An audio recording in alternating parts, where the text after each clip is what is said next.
Exclusive.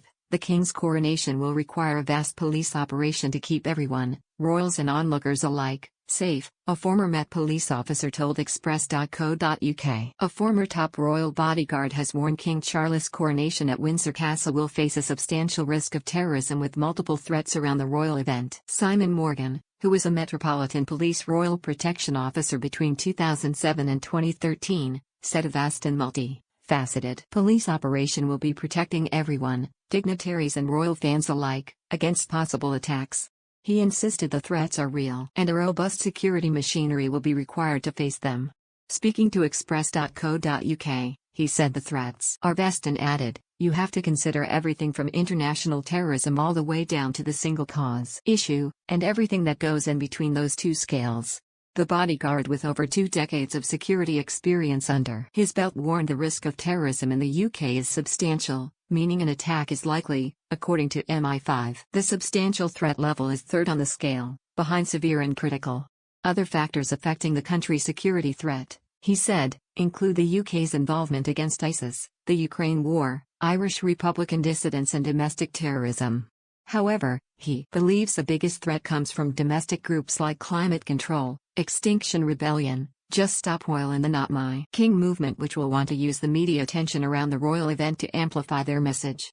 The Joint Terrorism Analysis Centre, JTAC, will determine the risks to the UK and play a leading role in policing the event. They will be monitoring, they will be listening to the chitter-chatter of the terrorist groups and of the likes of Extinction Rebellion whether they plan to do anything, Mr. Morgan said.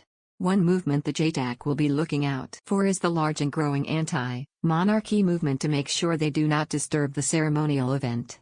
To tackle all those threats, a vast policing operation will be required with firearm officers, mounted officers and traffic officers as well as counter-terrorism agents, intelligence gathering in the Criminal Investigation Department.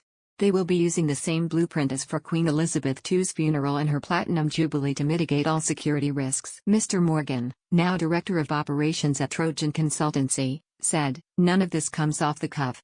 It's something that has been used before. They're now making sure it is fit for purpose for this event. Asked about the cost of the security apparatus, the former bodyguard said the price cannot be guesstimated.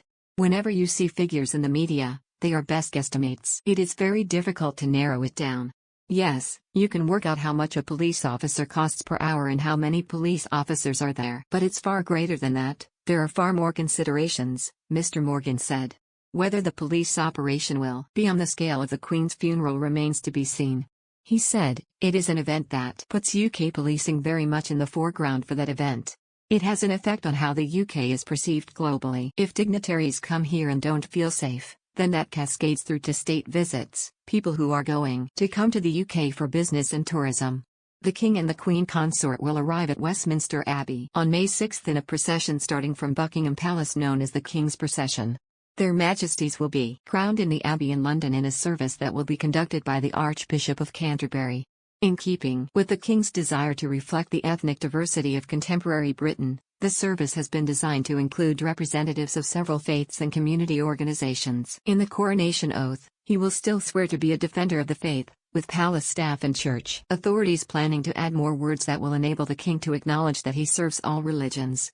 While more than 8,000 guests from 129 countries traveled to Westminster Abbey for Queen Elizabeth II's coronation in 1953, the King's coronation will only be attended by 2,000 as the monarch looks to slim down the proceedings.